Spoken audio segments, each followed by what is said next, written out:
નમસ્કાર દર્શક મિત્રો, KTV ન્યૂઝ ગુજરાતીમાં હું છું આપની સાથે મહેન્દ્ર। દરેક રવિવારે આપણે આ શો સાથે મળે છે, જેનો સ્પેશિયલ શો એટલે કે ન્યાય તમારા આંગણે। આ શોમાં તમને કાયદાકીય જે આટીકોટીમાં ફસાયા હોય કે પછી કોઈ પણ પ્રશ્ન હોય કાયદાકીય, એને લઈને તમને માર્ગદર્શન આપવામાં આવે છે અને આ માર્ગદર્શન આપણને ગુજરાત હાઈકોર્ટના જાણીતા એડવોકેટ ધર્મેશ ગુર્જર સાહેબ દ્વારા આપણને આપવામાં આવે છે।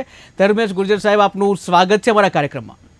નમસ્કાર જી। તો દરેક રવિવારે આપણે આ સમયે મળીએ છીએ અને જ્યાં સામાન્ય લોકોને જે કાયદાકીય પ્રશ્નો જે હોય છે, જે કાયદાકીય આટીઘૂટીમાં જે ફસાયા હોય છે, તો એને લઈને ઘણા બધા જે પ્રશ્નો હોય છે એને લઈને જે કોલ કરતા હોય છે અને એના માટે થઈ અને તમને જો માર્ગદર્શન જોઈતું હોય તો એના માટેનો જે એક નંબર જે છે ટીવી સ્ક્રીન ઉપર જે જોવા મળી રહ્યો છે, આ નંબર તમે ડાયલ કરીને કોઈ પણ તમારો પ્રશ્ન હોય તેનું કાયદાકીય રીતે તમને સમાધાન જે છે અહીં મળે છે।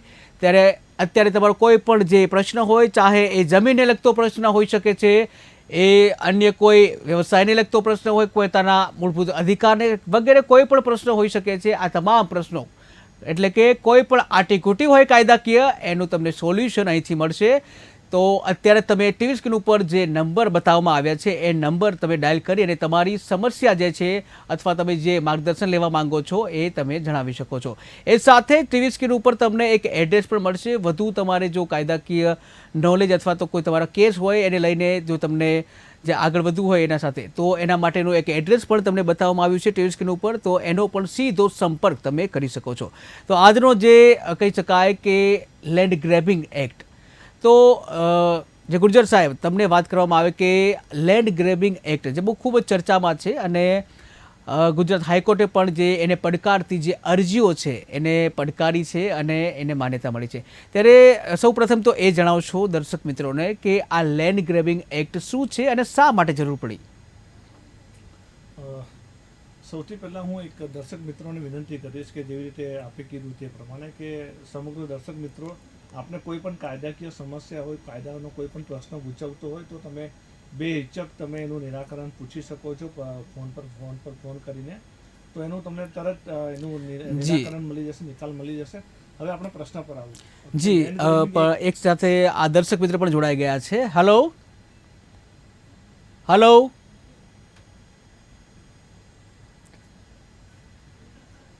હેલો, તો સંપર્ક તૂટી ગયો છે। જી, આપણે land grabbing act, hello hello, હા જી, તમારું નામ જણાવશો, ક્યાંથી બોલો છો અને આપનો પ્રશ્ન શું છે જણાવશો? નામ કોકિલાબેન, વેજલપુર થી બોલું છું। જી કોકિલાબેન, આપનો શું પ્રશ્ન છે? કે આપણે પ્રોબેટ કઢાવી લઈએ કે પ્રોબેટની પ્રક્રિયા પૂરી થયા પછી સોસાયટીમાં પ્રોબેટ રજૂ કરીએ તો સોસાયટી વાળાએ નામ ચડાવવાની પ્રક્રિયા કેટલા સમયમાં? હા જી, પ્રોબેટ કરાવી લીધું હોય પછી સોસાયટીમાં જો નામ ચડાવવાનું, હા, તો પ્રોબેટ મેળવ્યા પછી સોસાયટી વાળાએ નામ કેટલા સમયની અંદર ચડાવવાનું હોય છે? એનું મેક્સિમમ 3 મહિનામાં એ લોકો 90 દિવસની અંદર ચડાવી દેવું જોઈએ। જો ના ચડાવે તો તમે તમારા જે કોઈ વકીલ હોય, વકીલ સાહેબ, એમના મારફતે તમે જે સોસાયટીના જે હોદ્દેદારો હોય તેમને નોટિસ આપી અને કરાવી શકો છો, તમારું નામ ચડાવી શકો છો। જી, તો જે ગુર્જર સાહેબ આપણે જે વાત કરતા હતા લેન્ડ ગ્રેબિંગ એક્ટની, કે આ લેન્ડ ગ્રેબિંગ એક્ટ શું છે અને શા માટે આખરે લેન્ડ ગ્રેબિંગ એક્ટની જરૂર પડી, એના વિશે થોડું આપણે માર્ગદર્શન આપશું। Land grabbing act, Gujarat land grabbing prohibition act 2020માં લાવવામાં આવેલું, એટલે કે જે લોકોએ ગેરકાયદેસર જમીન પચાવી પાડેલી છે, પછી એ સરકારી જમીન હોય, રાજ્ય સરકારની હોય, કોર્પોરેશનની હોય કે નગરપાલિકાની હોય કે ગ્રામ પંચાયતની હોય, ઇવન કે પ્રાઇવેટ વ્યક્તિની હોય, એક વ્યક્તિએ બીજા વ્યક્તિની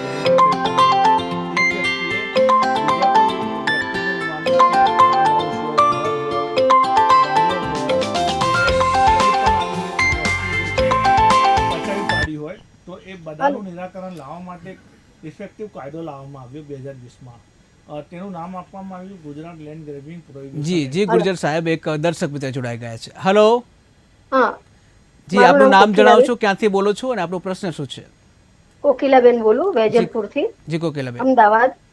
હા, મારો પ્રશ્ન એ છે કે આપણે પ્રોબેટ માટેની અરજી કરી છે, તો પ્રોબેટ મેળવ્યા પછી સોસાયટી વાળાએ શેર સર્ટિફિકેટમાં નામ કેટલા સમયની અંદર ચડાવવાનું હોય છે કોકિલાબેન મેં આપને કીધું કે 90 દિવસની અંદર એ લોકો ચડાવી દેતા હોય છે 3 મહિનાની અંદર. હા 3 મહિનામાં ચડાવી દેશે. જો ના ચડાવે તો પછી તમે એમને લીગલ નોટિસ આપી શકો છો તમારા કોઈ સ્થાનિક જે હોય ત્યાંના કોઈ વકીલ સાહેબની મદદથી. જી જી તો આપણે લેન્ડ ગ્રેબિંગની વાત કરી રહ્યા હતા. લેન્ડ ગ્રેબિંગ એટલે લેન્ડ ગ્રેબિંગ જે લાવવામાં આવ્યું એ કારણ કે કારણ કે આપણે જોઈએ છીએ કે આપણા ગુજરાતની અંદર ઘણી બધી એવી પ્રાઇમ લોકેશન પર જમીન આવેલી હતી ઇવન કે સરકારની હતી, નગરપાલિકાની, મહાનગરપાલિકાની, ગ્રામ પંચાયતની એ હડપ કરી લીધેલી હતી અને ઇવન કે પ્રાઇવેટ વ્યક્તિઓની પણ જમીનો જે છે તે ભૂમાફિયાઓ હડપ કરી લીધેલી.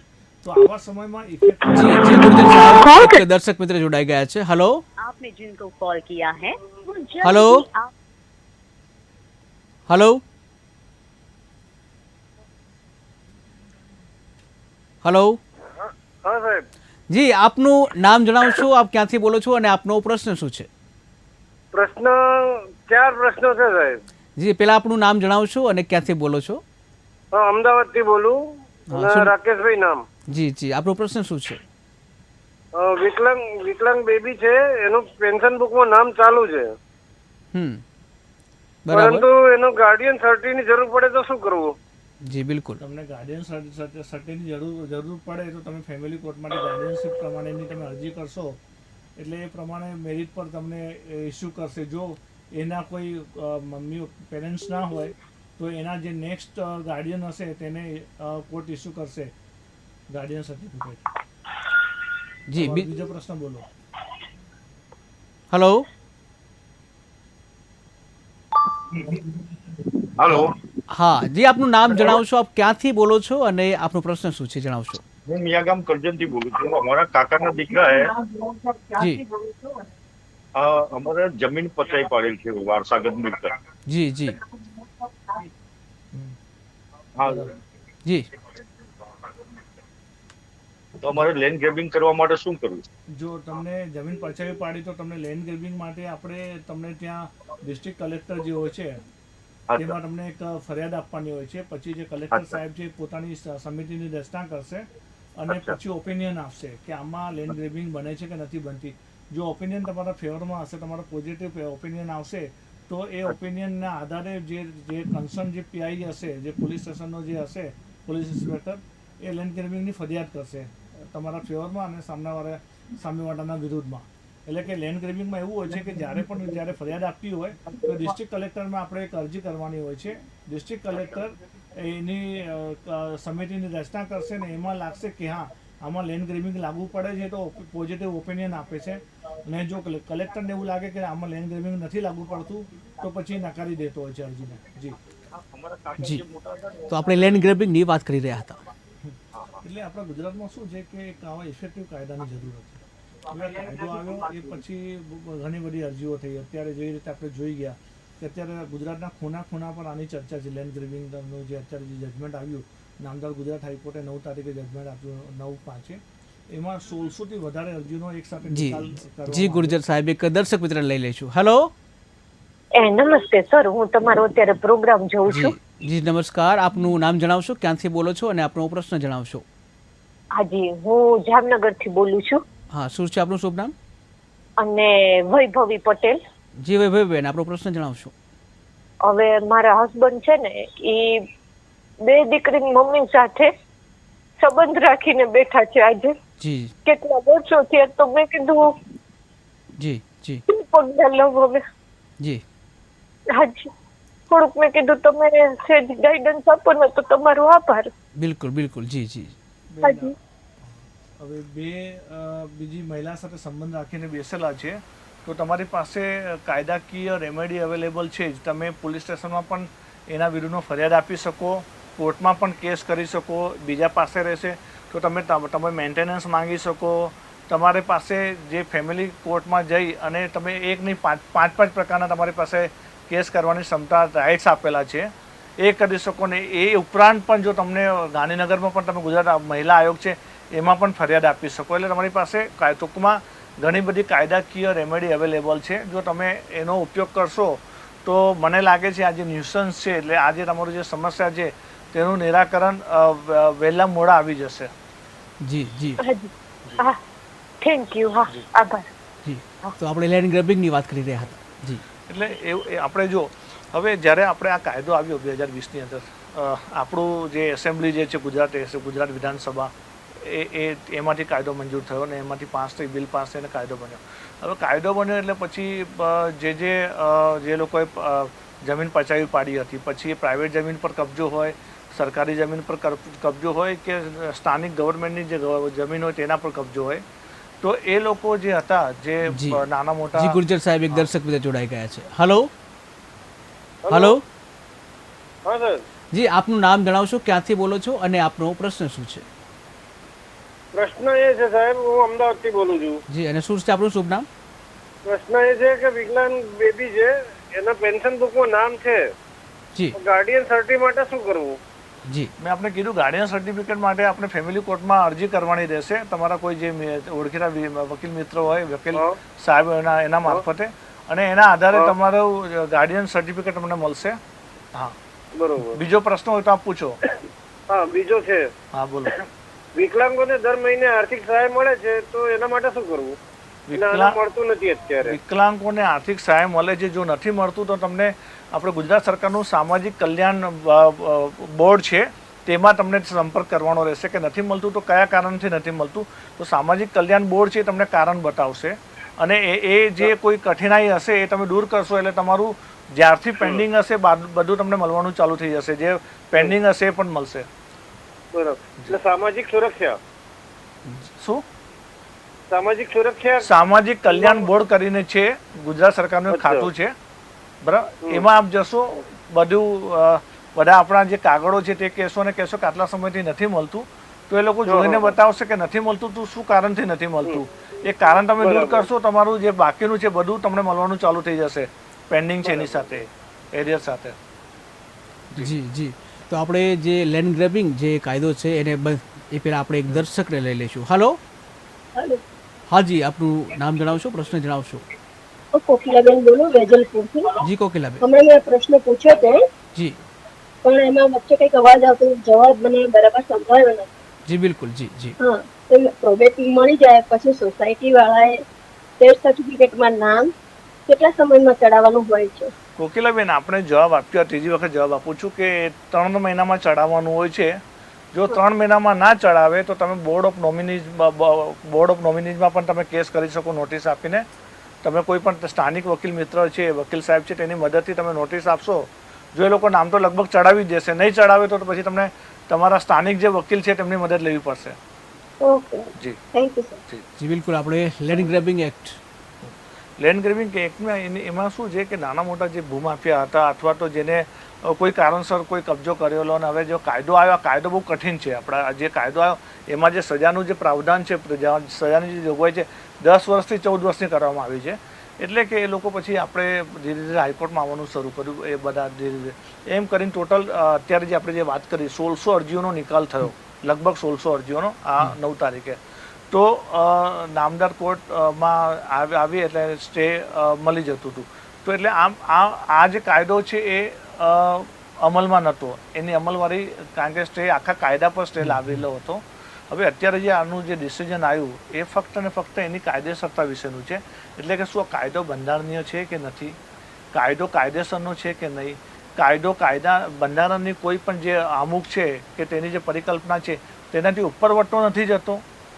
નામદાર કોર્ટે આ પોઈન્ટ ડિસાઇડ કર્યા. નામદાર કોર્ટનું કહેવું હતું કે કાયદો કાયદેસર છે, બંધારણનું જે માળખું છે, બંધારણની જે પરિસીમા છે, પરિકલ્પના છે, તેની અંદર જ આ કાયદો છે. એટલે એ અલ્ટા વાયસ નથી, એટલે કે બંધારણથી ઉપરવટ જતો કાયદો નથી. જો બંધારણથી ઉપરવટ જાય ને તો કોઈ પણ હાઈકોર્ટ અથવા તો સુપ્રીમ કોર્ટ જ્યાં અરજી થાય તો એ કાયદો એને રદ કરતી હોય છે. એટલે નામદાર કોર્ટે આ ઘણા વર્ષો સુધી આ મેટર ચાલી, લગભગ 3-4 વર્ષ સુધી, ને પછી ફાઇનલી આ ડિસિઝન આપ્યું કે આ land grabbing, Gujarat land grabbing prohibition act છે એ કાયદેસરનો છે, બંધારણીય રીતે એકદમ સક્ષમ છે, તેની કોઈ ગેરબંધારણીયતા નામદાર કોર્ટને લાગી નહીં. હવે આની અંદર બીજી વાત એ કે જે પ્રશ્નો ઊભા થયા હતા એ પ્રશ્નો થયા હતા કે આ જે કાયદો છે એ આર્ટિકલ 13, આર્ટિકલ 14, આર્ટિકલ 19 અને આર્ટિકલ 21નું ભંગ કરે છે. નામદાર કોર્ટે કીધું કે નહીં, આવી કોઈ પણ બાબત નામદાર કોર્ટને લાગી નથી.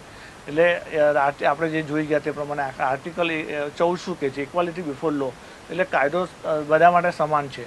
કાયદો 19 જે નિયંત્રણો મૂકે છે ફ્રીડમ ઉપર, પછી વાણી હોય, સ્વતંત્રતા હોય, વ્યક્તિ પોતાના વિચારો વ્યક્ત કરવાની સ્વતંત્રતા હોય કે કોઈ પણ આવી રીતે 5 જે છે ફ્રીડમ, તેના પર નિયંત્રણ મૂકે છે. અને article 21 to live with the dignity, એટલે કે વ્યક્તિનું સ્વાભિમાનપૂર્વક રહેવું, એટલે કે આનું આ ભંગ કરતો છે કાયદો, એવી બધી જે અરજીઓ થઈ હતી એમાં કહેવામાં આવ્યું હતું. નામદાર કોર્ટે કીધું કે નહીં, આવું કશું જ કાયદો આ આર્ટિકલોનો ભંગ કરતો નથી અને તેની જે બંધારણીયતા છે તેને નામદાર કોર્ટે લીલી ઝંડી આપી. હવે એનાથી આવનારા સમયમાં શું થશે તે, હવે આવનારા સમયમાં એવું થશે કે જે ભૂમાફિયા હશે તેમાં ભય ફેલાઈ ગયો હશે ને ફેલાવશે હવે. ને એનું એક મુખ્ય કારણ એ કે આની જે આપણે જે વાત કરી તે પ્રમાણે કે સજાની જે જોગવાઈ છે 10 વર્ષથી લઈ અને 14 વર્ષ સુધીની છે. એટલે 10 વર્ષથી 14 વર્ષ સુધીની જે રીતે આ લેન્ડ ગ્રેબિંગનો કાયદો આપણા ગુજરાતમાં છે, એવો જ કાયદો કર્ણાટકમાં છે, આંધ્રમાં છે, અસમમાં છે. પણ ત્યાં ફરક એટલો છે કે ત્યાં જે સજાની જે જોગવાઈ છે 2 વર્ષથી લઈને 5 વર્ષની છે, જ્યારે આપણા ગુજરાતની અંદર સજાની જે જોગવાઈ છે એનાથી ઘણી વિશેષ ને વધારે છે, 10 થી 14 વર્ષની છે. જી બિલકુલ, આપણે જે કહ્યું પ્રમાણે કે 1600 જેટલી અરજીઓ જે છે એને પડકારતી હતી અને રદ કરવામાં આવી છે. ત્યારે આખરે આ જે પક્ષકારો જે છે એ ફરીથી જો હાઈકોર્ટમાં અરજી કરે તો શું એ સ્વીકાર્ય થાય, તો અથવા તો એના ઉપર શું પગલાં લેવામાં આવે, કે સ્વીકાર થાય કે અસ્વીકાર થાય? બિલકુલ, અત્યારે જે નામદાર કોર્ટે જે લગભગ 1600 જેવી અરજીનો એકસાથે નિકાલ કર્યો 9 તારીખે 9/5/2024ના દિવસે, તો એ નિકાલ જે કર્યો એ ફક્ત ને ફક્ત કાયદેસરતા, બંધારણીય કાયદો બંધારણીય રીતે ખરો છે, સાચો છે, એ આધાર પર ને એ પોઈન્ટ પર જ કર્યો છે. એટલે કે કોઈ વ્યક્તિને, હવે માન લો કે કોઈ અરજદાર છે, તેને કોઈ વ્યક્તિગત કોઈ કલેક્ટરમાં જે તપાસ ચાલતી હોય કે કલેક્ટરનો ઓપિનિયન હોય, ઇવન કે FIR થઈ હોય, એમાં વ્યક્તિગત કોઈ મેરિટ્સ લાગતી હોય તો એના આધારે એ ચોક્કસ અરજી કરી શકે છે અને મેરિટ પર એનો નિકાલ થશે, એમાં કોઈ બેમત નથી. જી, આ સમગ્ર જે મામલો છે એમાં જે કઈ રીતે લાભદાયી થશે લોકોને? આપણે જો આપણે એક પ્રશ્ન પૂછું. જી જી જી. આપણે સૌથી વધારે જે હોય ને પનિશમેન્ટ કઈ હોય? સૌથી ઉપરના લેવલ મૃત્યુદંડ, એટલે કેપિટલ પનિશમેન્ટ, બરાબર? જી જી. હવે આપણે કેપિટલ પનિશમેન્ટ થઈ ગઈ, માન લો કેપિટલ પનિશમેન્ટ આપે, સેશન કોર્ટ આપે, ડિસ્ટ્રિક્ટ કોર્ટ આપે, પછી એને બહાલી આપે, એને જે બહાલી આપે જે તે હાઈકોર્ટ આપે, બરાબર? એ પછીથી આપણે માન લો કે આજની તારીખમાં કોઈને કેપિટલ ફાંસી થઈ, પણ એ ફાંસી ક્યારે ચડશે એ આવનારા 10-15 વર્ષ સુધી તો બેસી જ રહેશે આરામથી, બરાબર? હવે તમે સમજો, જે સૌથી ગંભીરમાં ગંભીર જે છે સજા, ફાંસીની સજા, એ ફાંસી લટકતા એને આરામથી 10-12 વર્ષ તો થઈ જ જાય છે, 10-12-15 વર્ષ, બરાબર? એટલે કાયદામાં ક્યાંય ને ક્યાંય આ લોકો લૂફોલ્સનો ફાયદો ઉઠાવતા હોય છે. એટલે આવી બધી લૂફોલ્સ હતી, જ્યારે કોઈ ભૂમાફિયા હોય, જમીન પચાવી પાડેલી હોય, પછી સરકારી જમીન હોય, ગેરસરકારી હોય, સ્થાનિક સરકારની હોય, નગરપાલિકાની હોય કે ગ્રામ પંચાયતની હોય, તો એવા સમયમાં એ લોકો પાસેથી પાછી જમીન મેળવવી મુશ્કેલ હતી. હવે તમે CPC પ્રમાણે જશો, સિવિલ પ્રોસિજર કોડ પ્રમાણે, એવિડન્સ પ્રમાણે જશો, લિમિટેશન એક્ટ પ્રમાણે જશો તો વર્ષોના વર્ષો લાગી જશે. આ કાયદો એવો છે કે એ ઝડપી નિકાલ લાવશે આ વસ્તુનો, આ બાબતોનો. એટલે કે ભૂમાફિયા ઉપર ડર પણ થશે ને એ લોકો પાસેથી જમીન પાછી લેવાશે.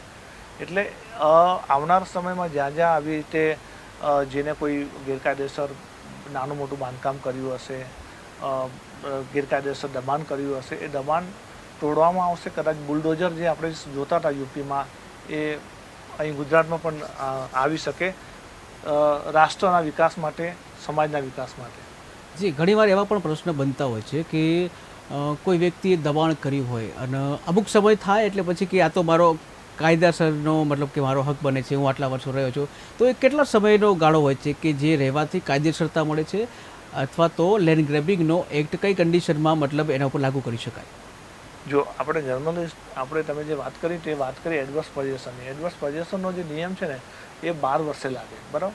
પણ જનરલી જે સરકારી જમીનો હોય કે એમાં 30 વર્ષ સુધીની પણ મર્યાદા આપવામાં આવેલી છે. પણ આ કાયદો એનાથી પણ ઉપર છે. એટલે પ્રજાહિતકારી કોઈ જમીન હોય, માન લો કે પ્રાઇમ લોકેશનની હોય, ભૂમાફિયા લઈ લેતા હોય છે ને પછી એ લઈને આપણે બધા જોતા હોય છે કે અબજો કરોડો રૂપિયામાં જમીન જે હોય છે બિઝનેસમેનો અને બિલ્ડિંગ કન્સ્ટ્રક્શન માટે વેચી દેતા હોય છે. તો આ કાયદો ત્યારે આ બધી જે છે કાયદાના જે નીતિ નિયમો છે એનાથી ઉપર વધશે. કાયદોનું કામ કરશે અને ભૂમાફિયા પર અંકુશ લાવવા માટે આ કાયદો સારો છે, મારી દ્રષ્ટિથી તો સારો જ છે. જી જી જી બિલકુલ. તો લેન્ડ ગ્રેબિંગનો જે કાયદો હતો કે જેનાથી જે ભૂમાફિયાઓ જે છે જે જમીન હડપી લેતા હોય છે તેઓ પર ક્યાંક ને ક્યાંક જે નિયંત્રણ જરૂર આવશે. ત્યારે હાલ તો આપણે આ કાર્યક્રમમાં જે સમયનો અભાવ છે, દર્શકોના કોલ ઘણા આવતા હોય છે અને પરંતુ હાલ સમયનો અભાવ છે અને એને લઈને આપણે હાલ વિરામ લેવો પડશે. તો એડવોકેટ સાહેબ આપ આ કાર્યક્રમમાં આવ્યા એ બદલ આપનો ખૂબ ખૂબ આભાર.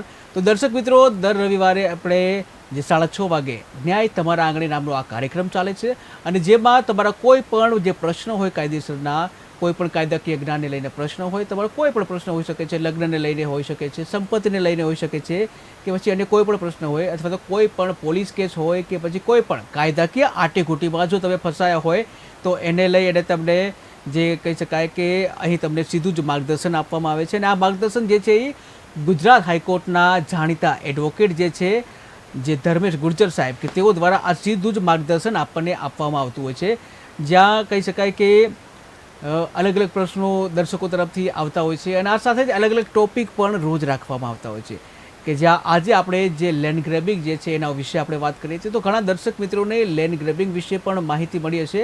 ઉલ્લેખનીય છે કે જે ગુજરાત હાઈકોર્ટ છે, ગુજરાત હાઈકોર્ટને આ જે કાયદો છે લેન્ડ ગ્રેબિંગ એને પડકારતી જે 1600 જેટલી અરજીઓ મળી હતી, પરંતુ આ 1600 અરજીઓ જે છે એને જે હાઈકોર્ટે ફગાવી દીધી હતી અને જે કાયદો જે છે લેન્ડ ગ્રેબિંગનો જે એક્ટ જે છે લેન્ડ ગ્રેબિંગ એક્ટ 2020 એને બંધારણીય માન્યતા મળી છે.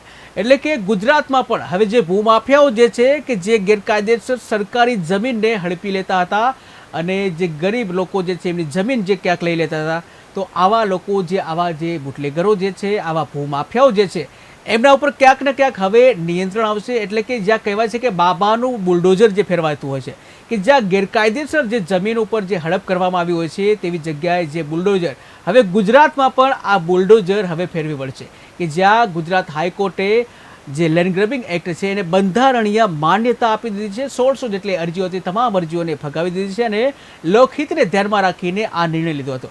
ત્યારે દર રવિવારે 6:30 વાગે આપણે જે આ પ્રોગ્રામમાં મળતા હોય છે ન્યાય તમારા આંગણે, એટલે કે ન્યાય જે છે હવે તમારા આંગણા સુધી પહોંચ્યો છે. કોઈ પણ પ્રશ્ન હોય તમારો, એ વ્યવસાયને લગતો હોય, વ્યવસાયના હક અધિકારને લગતો પ્રશ્ન હોઈ શકે છે, લગ્ન વિશેનો પણ પ્રશ્ન હોઈ શકે છે, જમીન જાયદાદને લગતો પ્રશ્ન હોઈ શકે છે કે પછી પોલીસની જે કેસ છે પોલીસ કેસ એને લઈને પણ પ્રશ્ન હોઈ શકે છે. કોઈ પણ પ્રશ્ન હોય, બધા જ પ્રશ્નોનું કાયદાકીય જે નિરાકરણ છે તમને સીધું માર્ગદર્શન અહીંથી મળશે. અને જેના માટે આપણી પાસે ગુજરાત હાઈકોર્ટના જાણીતા એડવોકેટ ધર્મેશ ગુર્જર સાહેબ આપણી પાસે છે કે જેઓ દર રવિવારે આ સમયે આપણી સાથે જોડાયેલા હોય છે અને તમામ લોકોને જે માર્ગદર્શન આપે છે. અને આ માર્ગદર્શન લેવા માટે તમારી જે ટીવી સ્ક્રીન ઉપર જે નંબર બતાવ્યો છે આ નંબર તમારા મોબાઈલથી ડાયલ કરવાનો છે અને તમારો જે પ્રશ્ન હોય છે એ પ્રશ્ન તમારે કહેવાનો છે અને ત્યારબાદ તમને સીધું જ એનું માર્ગદર્શન આપવામાં આવે છે. અને જો વધારે માર્ગદર્શન જોઈતું હોય તો સાથે એડ્રેસ પણ આપેલો છે સાહેબનો કે જ્યાં એ એડ્રેસમાં પણ સાહેબનો તમે સંપર્ક કરી શકો છો. એ પહેલાં તમારે એમની અપોઇન્ટમેન્ટ લઈ, જે નંબર બતાવ્યો છે એના ઉપર અપોઇન્ટ લઈ અને એ જે એડ્રેસ બતાવવામાં આવ્યું છે એનો સંપર્ક પણ તમે કરી શકો છો. તો ડૉક્ટર સાહેબ હાલમાં જે કહી શકાય કે જે એડવોકેટ સાહેબ આજે જે તમે લેન્ડ ગ્રેબિંગ વિશે જે મહત્ત્વની જે વાત કરી એ બદલ આપનો ખૂબ ખૂબ આભાર. તો દર્શક મિત્રો, ન્યાય તમારે આંગણે જે વિશેષ કાર્યક્રમ છે એમાં હાલ બસ આટલું જ. વધુ સમાચાર માટે જોતા રહો KTV ન્યૂઝ ગુજરાતી. સમસ્યા તમારી, ખબર અમારી. નમસ્કાર.